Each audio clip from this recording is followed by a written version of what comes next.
Hello everybody, my name is Elisa Morales. I'm a mayoral candidate. I was born and raised in El Paso in the Lower Valley, graduated from Eastwood. I'm 32 years old and I'm running for mayor. The last experience that I had was in DC. I was working on policy.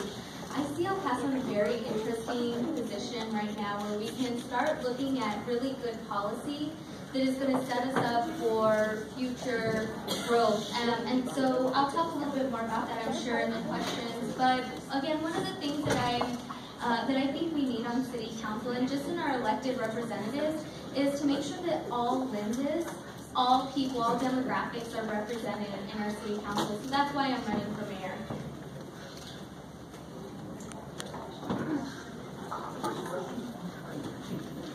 What is the most serious problem facing El Paso? And what can you do to alleviate that problem?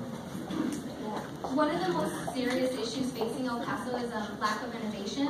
I think that we are stalled on politicking issues. It is a real hindrance to progress. And let me give you an example. About 30 years ago, El Paso had the highest average salary in all of Texas. That's when we were very high on manufacturing, and that has changed. But our policies and our approach to business has not changed. We have not innovated. And now our average salary is about the lowest in Texas. So that's one example of where we need to innovate. Another area that we need to innovate, we're in a desert. So we need to be good stewards of our resources and address issues like water security and innovations in our infrastructure regarding energy.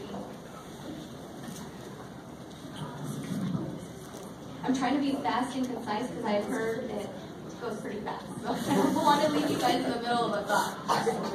What are the top 3 priorities that you will address on your first day if you are elected?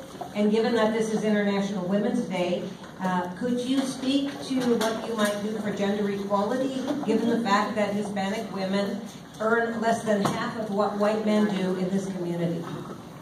Okay. So the first 3 things that I would tackle, one, I think we need to build some camaraderie and establish basic governance and professionalism and decorum in our city government. So we need to have a good approach to doing that because we have to tackle these issues together. If we can't get along, then we're going to stall it. The citizens of El Paso will be wanting, some results. So that's the first thing, is how do we all work together? The other thing is we need to have a collaborative approach on how we diversify our economic industry. We have UTEP, which produces a great number of highly skilled engineers. And so I want to create a capacity for not only blue-collar jobs to be here, but also highly skilled individuals. In collaboration, this is just an example, we have to have a bottom-up approach, so collaboration. So that's one of the things that I want to address. I didn't get to address the rest of your question. I'd like to.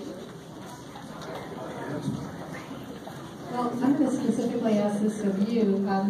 You're a young person who left and then has come back here. And one of the things that I have noticed after living here for 15 years, we do have a brain drain in this community where a lot of people get highly educated in their great public school system, they go away to college and they don't come back. I mean, I would like to see more of our kids coming back, including my own. But can you address that issue, and what would you think would be something that could actually bring back the young, educated populace that leave these communities? Yes, thank you for asking that question, because this is something that I will continue to be very vocal about.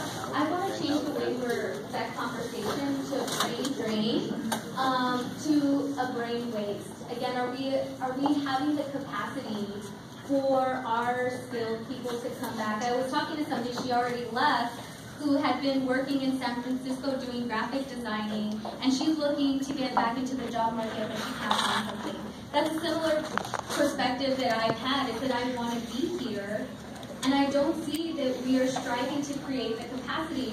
And this is a perspective that I get as somebody in this demographic, somebody who's actively in the job market. Again, and the other reason I think we don't have a brain drain is because we have a highly skilled university that produces very good teachers.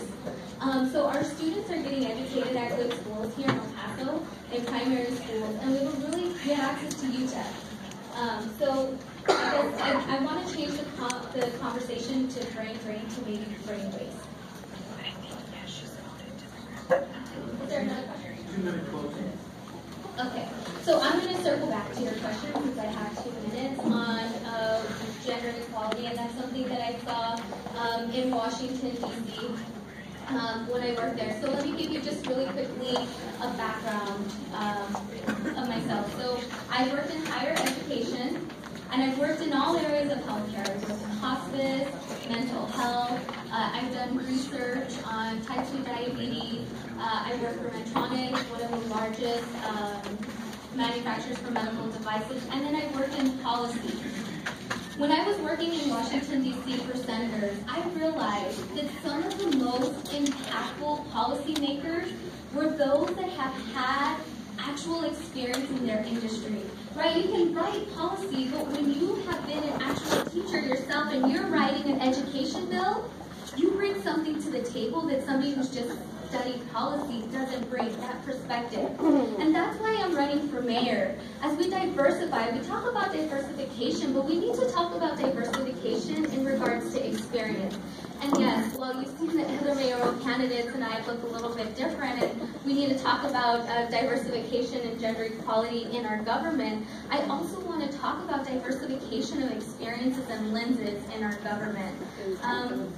I came back to El Paso and I saw that there's a lot of opportunities that have been missed, but a lot more opportunities on the horizon, and I didn't want to sit on the sidelines making commentary, oh, I wish City Council would do this, and so I got up and I decided to run for mayor. So thank you guys for coming today, and I hope that we can continue to engage further.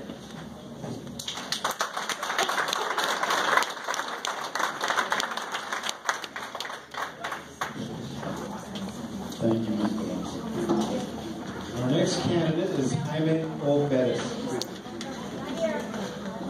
We saw him here earlier, Lily.